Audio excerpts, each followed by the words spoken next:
Hello friends, বলো তো এগুলো কি? ম্যাকরন। তোমরা এগুলো খেয়েছো কখনো? আমি কিন্তু কখনো এগুলো খাইনি। কখনো যদি সুযোগ হয় অবশ্যই টেস্ট করে দেখব কেমন খেতে। আমি অনেক ভিডিওতে দেখেছি খেতে।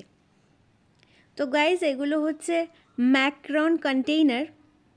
10 গ্রামের কন্টেইনার রয়েছে। অনেক সময় কি হয়, আমরা ট্যুরে যাওয়ার সময় কোথাও ট্রাভেল পারপাসে ক্রিম, কিন্তু আমাদের অনেক বড় বড় বডি লোশন থাকে বা ক্রিম থাকে, তখন পুরো কন্টেইনারটা আমরা কিন্তু ট্রাভেল করতে অনেক সময় ভাবি যে এত বড় বোতলটা নিয়ে যাব বা এত বড় কন্টেইনারটা নিয়ে যাব। তখন কিন্তু আমরা ছোট কিছু খুঁজি যে এটার মধ্যে যদি নিয়ে যেতে পারতাম।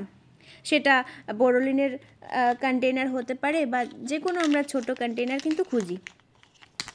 কিন্তু অনেক সময় কি হয়, অন্য ক্রিমের কন্টেইনারের মধ্যে আরেকটা ক্রিম রাখলে তাতে বাজে একটা গন্ধ আসে, বা টিনের বা অ্যালুমিনিয়ামের কোনো কন্টেইনারে যদি তোমরা ক্রিম রাখো তখন কিন্তু ক্রিমের একটা আলাদা রকম রং চলে আসে, যেটা কিনা স্কিনের পক্ষে ক্ষতি। কিন্তু এই ম্যাকরন 10 গ্রামের জারগুলো তোমরা যদি ইউজ করো, তোমরা কিন্তু ইজিলি এটা ট্রাভেল পারপাসে ক্যারি করতে পারবে। এর মধ্যে তোমরা যে কোনো ক্রিম তোমরা যদি 2 দিন 5 দিনের ট্রাভেলে নিয়ে যেতে চাও, নিতে পারো। অথবা তোমরা রেগুলার ইউজের জন্য যদি মনে করো ব্যাগে আমি একটুখানি হ্যান্ড ক্রিম বা একটু বডি লোশন আমি রেগুলার ক্যারি করব, তাহলেও কিন্তু তোমরা এটার মধ্যে ইজিলি নিতে পারো। দুটো মিষ্টি কালার রয়েছে, কারোর লাগলে ডিএম করো। 10 গ্রামের প্লাস্টিক কন্টেইনার, খুব সুন্দর।